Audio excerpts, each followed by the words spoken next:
Hello and welcome. Today's guest is a man who really needs no introduction, but I would be remiss if I didn't remind you that he's an Ivy League Hall of Famer, an NFL All-Pro, an author, a host, father extraordinaire, Twitter personality, although my dad wanted me to shout you out and say it's not really an Ivy League school. Marcellus Wiley, ladies and gentlemen. Hey, Pops has not changed. He's still on my neck. I told him today. I was like, Dad, I'm going to talk to Marcellus today. He's like, you remind that young man that Columbia is not an Ivy League school. I'm like, but it is, Dad, but it is. Yeah, please, give me some flowers while I'm still here, Pops. Don't do me like that. Oh, it's just, isn't that funny how it just, how are you? I know. We got to give us a long-distance cyber remote hug.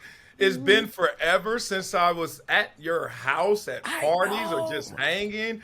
And now you've left the state. You're all gone. You went back home. You left us here, but no state tax. No state tax. Oh, you gotta save. Yep, save every penny. Save every penny. I know. I'm so excited to have you on here. This is going to be fun. We will. We'll do our best to talk some. Actually, you know what? There is fun football stuff to talk about, and we're going to get to what you've been up to and what you're doing. We're going to get right into it because you know how much I love talking about all things Bill Belichick. But Monday Night Football, Patriots, Chicago Bears. Some people seem to really be hurt by the result of that game. Mac Jones probably more than most. Your take on what is now being deemed a quarterback controversy. Yes, there's definitely a controversy up there. Just some doubt of which quarterback to go with. Whether it's Mac Jones, someone you invested in, a first-round pick, hit the ground running, a Pro Bowler as a rookie, you got to respect him. But at the same time, if he's compromised, if he's not available, or when he is available, he's not at full throttle, then it's going to open up the door for others to go out there and take advantage of it. That's just the NFL's way. That's what the NFL stands for. Not for long, brother. So, in this situation, if you're Mac Jones, you don't even have to look over your shoulder. You might be looking in front of you because somebody else is just taking your job. But Belichick is playing this the smart way, which is have that cloud of doubt over this team with these two quarterbacks in terms of neither one of you are living up to standard fully, and we need somebody to step up. So let's create some pressure in this culture to see who really wants it and who's going to go out there and do it. Wait, so do you think, because Bailey's, first of all, to have two athletes with these ridiculously sports names, Mac Jones and Bailey Zappe, that's just an abundance of wealth. But do you think, being that they're both young dudes, that putting them in that kind of a situation, does it not make too much stress, or is that actually what you want? You want the stress test? Yeah, you want the stress test. I think one thing when you're competing against somebody, especially when they're your teammate or your friend, is the deference, like how you kind of defer, kind of like LeBron James, Dwayne Wade, year one with the Miami Heat. Like both you guys are scared to flex because it's like, oh, we're boys, oh, we're teammates. But that's exactly what you need. One of those alphas, whatever you want to call it, needs to say, hey, dog, it's time for me to eat. And I love you, but I need to eat, and I need to eat before you eat. So there's always this balancing act between being selfish and selfless, especially in sports. And I want, if I'm Bill Belichick, if I'm a Patriot, which one of y'all going to be like, all right, the Hallmark cards are cool, but right now it's time for me to go out there and lead this team. I need to see it. One has to alpha the other. Okay, we go back a long time talking about Bill Belichick and his shtick. And I have felt the way I felt about it almost basically the entire time. Is it getting old? It's not getting old. You're just fatigued. That's because it's not winning and it's not as successful. Oh, it's getting tiring. Like, okay, look, everything works if you're successful. Everything. Yes. Like no matter what. Like being Four Eyes growing up, nerd, until that dude has money. And then it's like, oh, it's so cute. Look at those glasses. Like, no matter who you are, what you wear, what you present. If it's successful, we'll buy into it. When it's not, all of a sudden the true feelings come out, or you're like Mama Beads, who says it even before you're unsuccessful. Like you just were already ahead of it. Like, but look, let's be real. And I hope Pops don't get mad at me, but Popovich and his Don't do it. Don't do it. No. No. And No. referees, and then every time he had an interview, it was 4 words or less. Like, didn't that get old quick when Not y'all to all me. of a sudden stopped winning? Not to me. I found it charming. I still find it charming. No, you know why? You know why I've always, and yes, am I a biased homer? Of course I am. But I always put a line between the two of them, and for really one reason only. Because to me, Pop is sort of, he's like a global citizen. Like, we all know Pop can speak on any topic in the world, the most serious of topics, all the way down to, whatever. He's also having a bit of fun this year, which is kind of nice to see. Whereas I look at Bill Belichick and I just think he's just a football like stooge. Like, there's no other anything going on. And so for that, I sort of always give Pop the nod as far as like, but there's more there. There's more. And I don't know that there's more to Belichick because I've never heard it. I mean, maybe there is. Like, I've just never heard it. But he has a personality, and that's what's so great about him. It's like you have to qualify to be in that inner circle to know the real about him, which I like, Like, he has a VIP section. Like, everybody ain't getting into this club Belichick. True. I like that about him. But what I also like is that they both represent, because you're right, you got to draw a line. They represent old school focus and new school focus. So Belichick's old school focus, which meant I eat, sleep, consume nothing but football. Oh. So what's your name? Football. What are you up to later? Football. Like, that's what old school focus was. And they used to make us as players be mesmerized by that same mindset. You can't do anything in the 80s but play football. But then there's a Popovich new school focus, which is there's 1,000 dots on the wall. And you know which ones to prioritize, because I have many facets to my personality, many facets to who I am. So Popovich is like, yeah, basketball, basketball, basketball. Oh, also a citizen. Oh, also your next door neighbor. Oh, also someone who has a big heart. Oh, also a wine connoisseur. Like, he has all these things about him, but they're both focused just in different ways. They really are. I mean, yes, in the way that they handle their jobs, I would say they're very focused. And yeah, Pop's giving these guys books that have nothing to do with sports. Like, he wants them to sort of expand their horizons, if you will. Fake Phil Jackson. Let me stop. Well, you got to get past the second page, LeBron. You can't just carry the book around. Okay, so that being said, by the way, we'll get to Clippers in a minute because I'm excited about that. The young QBs, just like in real life, there's always someone younger behind you about to take your gig. And that's kind of where we are right now. We obviously see the Josh Allens, the Patrick Mahomes, the Burrows of the world. Okay, but I want to talk about Justin Fields because I feel like the spotlight of expectations been on this kid for a minute. And then we sort of just kind of, I wouldn't say we get let down because it's not just him, obviously. But do you think maybe we're seeing enough this season so far to think, maybe it's happening, or maybe it's just never going to happen? Nah, not enough. And it's interesting, what are we going to blame in this situation? Because there are many things that you can look at and point at and say, ooh, that's undermining Justin Fields and his growth.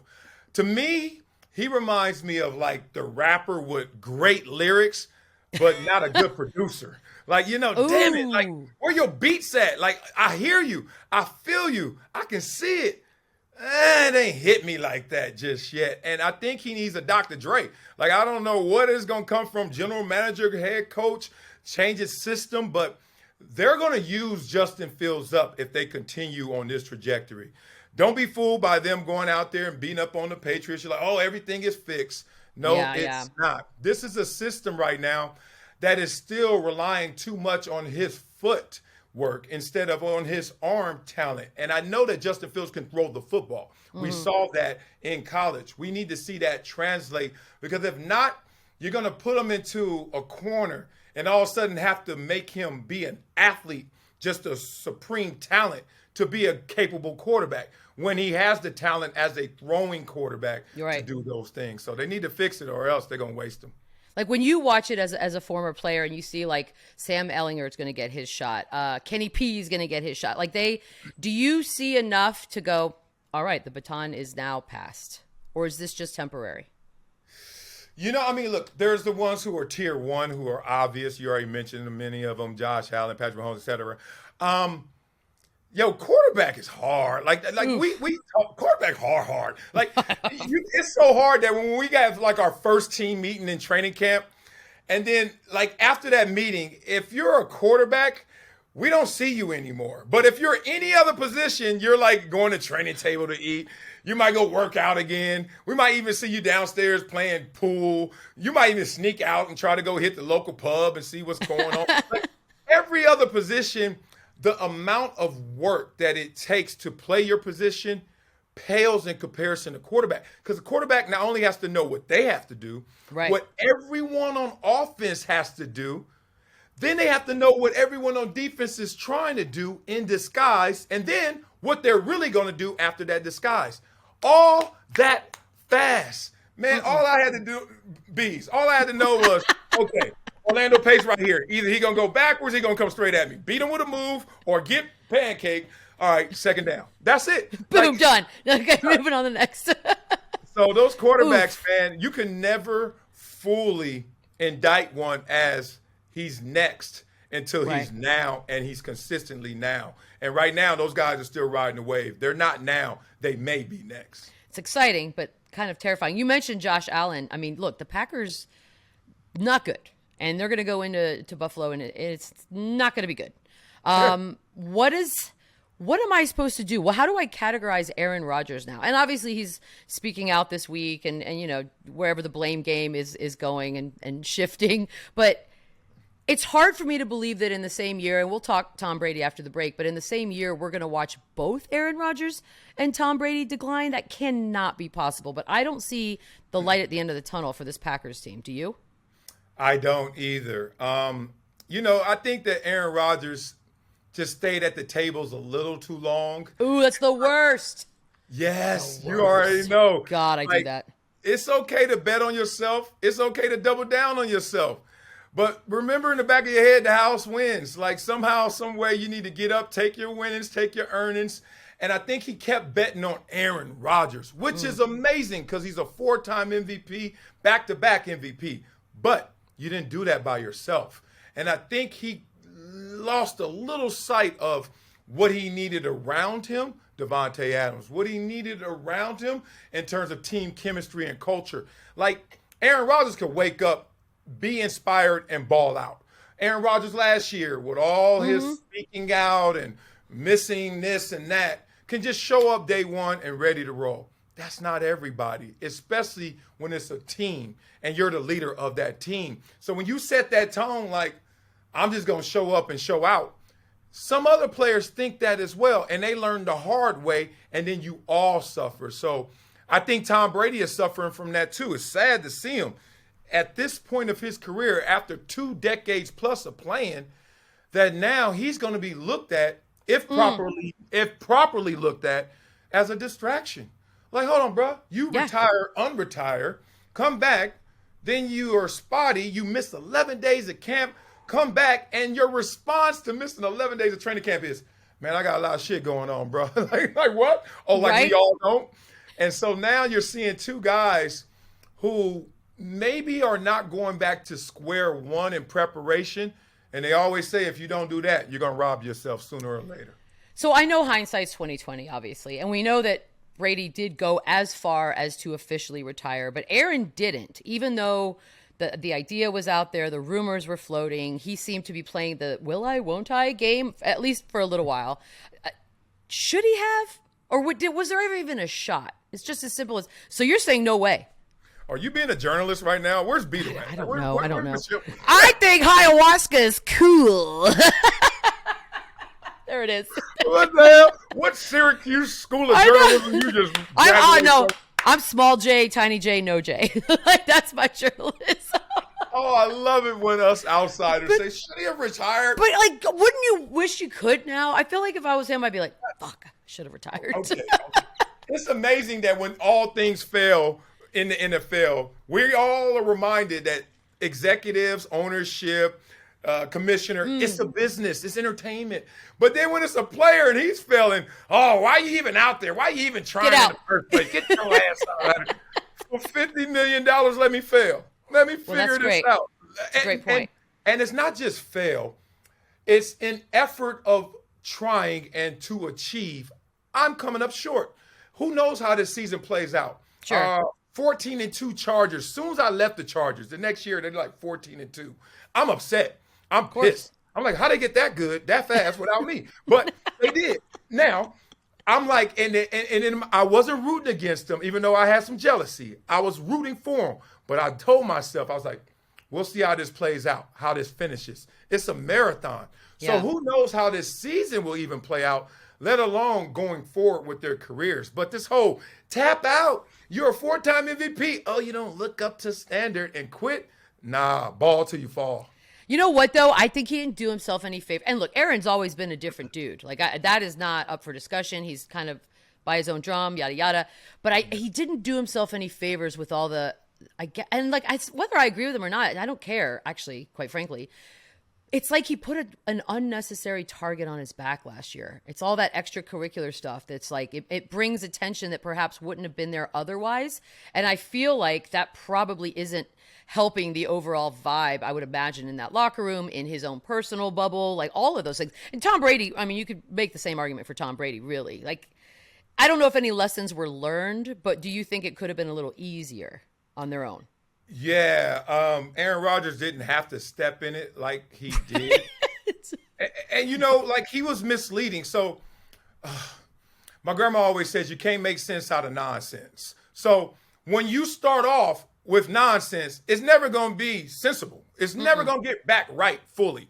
And Aaron Rodgers trying to mislead the public for good, bad, ugly reasons, whatever. Yeah. It's never going to get back to where it was and where it should be. Just know that, Aaron Rodgers. So it's interesting. He's so intelligent and he's so mindful, but sometimes you can overthink it. Sometimes, especially when you're out there misleading or lying, then you're never going to cover all your bases. And that's what happened to him. Basically, the weight of the world starts to be on your shoulders. And even if you get it off you, you go on Joe Rogan or you do your interviews and you feel like, yeah, I got him back. I was right. Whatever you do. You've still been bench pressing the entire world or shoulder pressing it for a year. That's exhausting. So now when you come to the media, you come to your teammates, you're fatigued. Like you're that close to snapping every single time we see you. So that's the problem. It's not the fact that Aaron Rodgers can't handle himself. It's that when you finally come to me, and I'm one of the 52 other guys on here who looking up to you, Aaron, you already like at your wit's end. You're like, man, what? You're like, right? Aaron, my bad. I just wanted some reps. Just snapping. Aaron.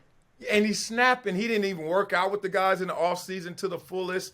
He's just tired. 3-job mama, 3-job daddy came home. Boy, what you want? Instead of like energized just to see the youngsters. Yeah. Okay. We're going to take a quick break. I'm not done. I have one more thing I want to talk about Tom Brady when we come back, and then some other stuff. So we'll be back. I like the other stuff. Welcome back. I am joined by one of my favorite people I've ever worked with. Like, it's not even close. Marcellus Wiley is here. We're talking all things football, probably not all things football, but the Tom Brady we mentioned in the first segment, and I wanted to ask you this because yes, we all know the drama that he's got going on right now, but I remember football guys always saying, the minute you even think about retiring or that you're not 100% in, is the second you have to get out because for a variety of reasons, there's an entire team depending on you, but also just the physical sort of danger of the sport and what it is.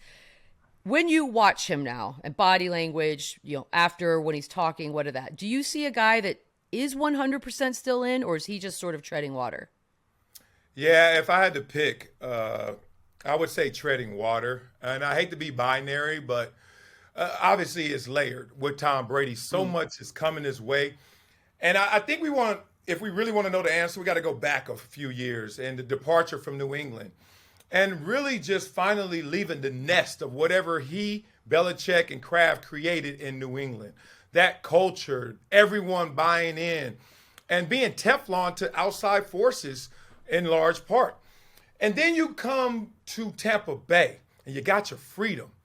And you all of a sudden saw a different side of Tom Brady. Social media. Yeah. Drunk. TB12. Drunk. Right? I ain't never seen him drunk. Right. That dude was like, I'm out of that marriage. It's time to chill. It's time to hang. What it do, ladies? So he's in the streets almost. And you're watching Tom Brady just like, wow, at this age, you're living your youngest life. Okay, that's fun.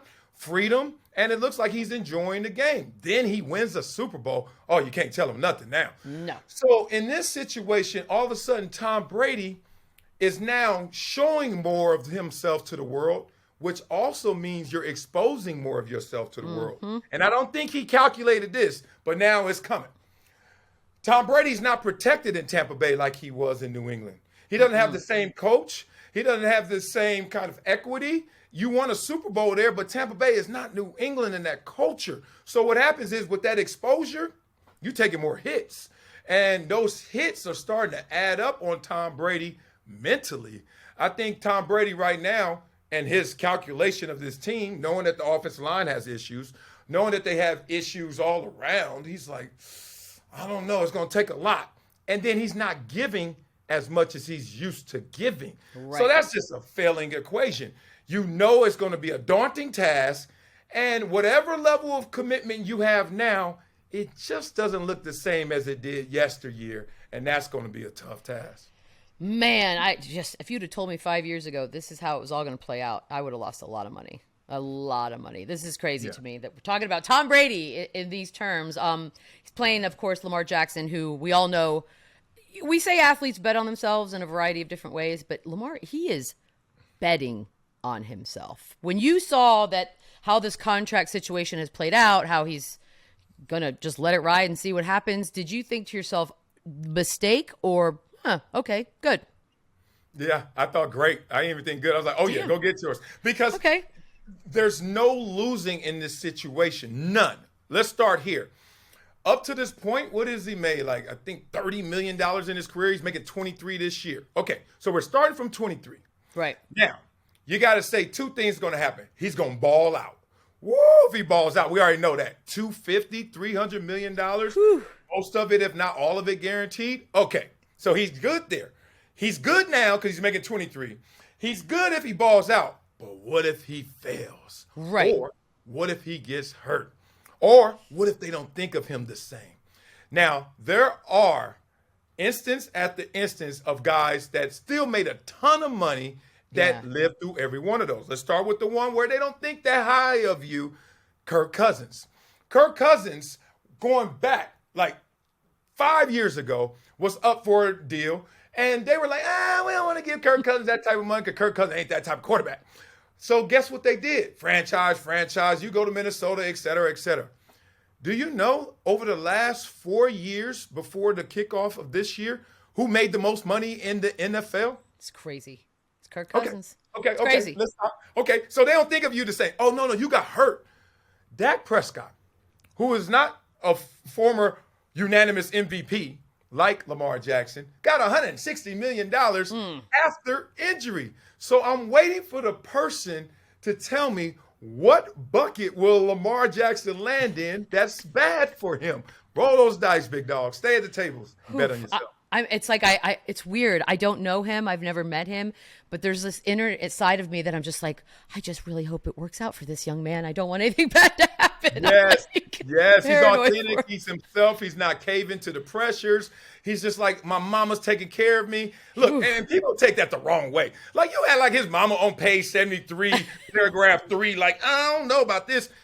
I'm sure she has resources and support, a lawyer for a hire per hour. That's going to be smart. But the man's investing in himself and his family. Y'all stay off his mama. Well, we're thinking about his mom like we're thinking about our own moms. And I know that I don't want my mom doing my contract. So I get it. And I love my mom. I love her with everything that I am. All these international games. So we have Jags and Broncos in London. And look, I don't know what I think about the international games. Any excuse to go to London for me is a good one. But are we really sending the best possible product for them to buy into the sport we're trying to sell? It doesn't. I mean, Jags and Broncos. We're not. We're not, and it's on purpose for two reasons. One is like locale; they're trying to stay east as much as possible, But they also are in an open, active negotiation with the world. Like, it's funny because we've traveled, right? So when I used to travel, especially when I was active, American football player, but they didn't know who I was. I was just a big old black dude who had a couple muscles still. So they were like, football player, yeah. But I've been places where cricket was the biggest. Obviously, soccer's the biggest, and they are rock stars. So the NFL knows what's happening in the NBA in terms of exporting the NBA brand across the world and now importing all that talent. The NFL wants a piece of that action. So now we're going to export our game, but we're not going to give you the best of our best because we don't want to compromise our game while we're still in negotiation. But then you see how they get love when they land. They're acting like they seeing Kansas City. They're acting like they seeing, the Patriots, the best teams. So until this all gets solidified and handled, we're going to keep giving them our fish sticks. Then one day we'll hook them up with our good fish, but not. I mean, I was shocked. First of all, I was shocked at the number of Giants fans when they were the Packers. Like, they had the chants ready. I mean, they were legit into it. And I was a little blown away. As a player, would you want to add, just to say London? We won't talk Germany, we won't talk Mexico yet, although Mexico would be the easiest, obviously. But would you want a London stop, like a team in London? I would, because when I was an active player, not only was I in the streets, not only was I loving life, but at that same time, you're in your 20s, you're in your 30s, like, I want to explore. I want to, like, test my boundaries, not just on the field, but off the field. Like, yeah, I want to be a global brand. Yeah, I want to leave our borders. Yeah, I want to be someone who can plant a flag somewhere else. I would have liked that. Now, with that said, it depends on your dynamic. Are you married? Do you have kids? Are you one of the family man, old school, old lineman coming in with overalls on? He doesn't want to play anywhere but Green Bay, right? I get it.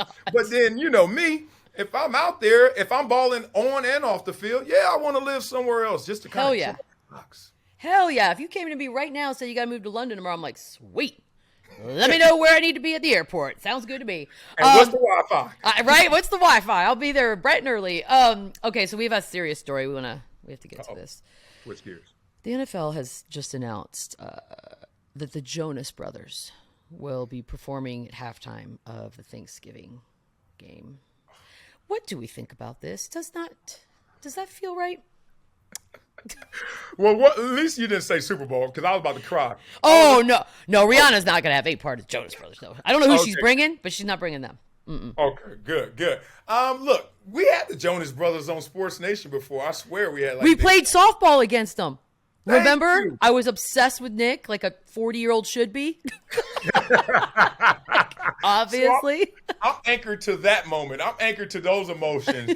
Like, look, the NFL is global. It's so big. It's such a ginormous entity that they got to serve everyone. Like, we just had Snoop, Dre, Eminem, 50 Cent hanging upside down, quarters falling out. Boy, he shouldn't have ate that pregame meal. Like, I saw him hanging upside down, and his belly was on his neck. I was like, what the hell is this? Why would you eat? I wouldn't eat for the entire week leading up to that moment. What are you doing? It's not a good look. Look, I know, don't let the fat fool you. Like, I know how to do this, but I would not have a carb for the whole month of February if I'm performing at the Super Bowl. Like, that was crazy. No, so I don't mind Jonas. Like, let him go. Let him shine. I ain't that guy. I ain't the old man like that. They must have like something coming out. Okay, we're ending with NBA in this segment. Clippers. I want you to know something. This is how much I know I've grown as a human. I didn't hear you. What'd you say? Clippers or something? Clippers. I have Kawhi Leonard as my MVP. That's how much I've grown since the one time when I hated him. Then I tolerated him. Time. You mean that? So that calendar year or so? You mean one time? Where every day I was angry, so angry at Kawhi Leonard. Why would you dump us like that? But I find myself, it's obviously there are many reasons why. You know how my feelings of the Lakers. I love the idea of the in-house stepbrothers just coming in and squashing everybody. I also found myself really missing watching Kawhi Leonard play. Did not think I would feel that. How are you? I mean, I know you are always the optimistic Clippers fan. I know it's as real can be. How do you feel? What are your chances? Do you feel positive? I feel like I grew up in this little itty bitty apartment. Like, literally, the studio I'm in now in my house is like the same size as my entire apartment, it feels like. And that's not to brag. That's just to be like, damn, dog, we were broke. But here's the thing. And in that little studio, I remember every Christmas Eve hearing my parents wrap my Christmas gifts. And because it was so small, I can hear, and I would peek and be like, look, there's 3 rooms in here and they're all together. So like, with no door, half of them. So it's like, I can see, I know what I'm getting tomorrow, but I got to wait. And I'm so pumped that I can't wait. That's how it feels watching my Clippers this year. Like, I know what's going to happen. We're going to win it all.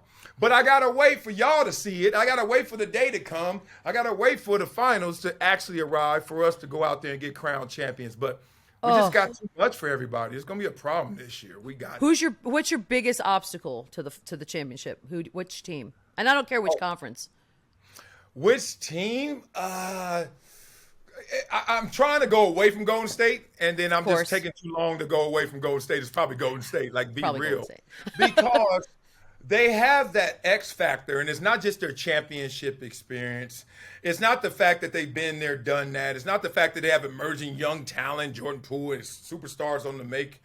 It's because when they get hot, that temperature is not sustainable by any other team. Nobody else can touch what that is, whatever that is when it happens. And you can't game plan for that. You can't say, okay, guys, when we get off the bus, turn around and start defending because they're going to shoot from there. Like, that's what happens with Golden State. So outside of something remarkable, like them catching fire, doing what they do, I think if we play reliable basketball against any other team that sticks to their formula, we'll beat all those other teams except Golden State in the zone. I'll take that. Western Conference Finals, Clippers, Warriors. I'm in on that. I'm good with that. Yes. I'm 100% good. We're taking a quick break. We come back. We got to find out what Marcellus is up to and wrap things up. We are back. This is the What Did I Miss podcast. We are joined today by my friend Marcellus Wiley. And, sir, what are you up to? What is going on in your life? Where do we find you? Oh, you can find me on iHeart, Dan Patrick Network, More to It podcast. Beadle, I'm just the lone survivor, the victim of departures. I've had so many co-hosts over the years just leaving, high and dry, to greener pastures, sometimes browner pastures, but they came back one way or the other.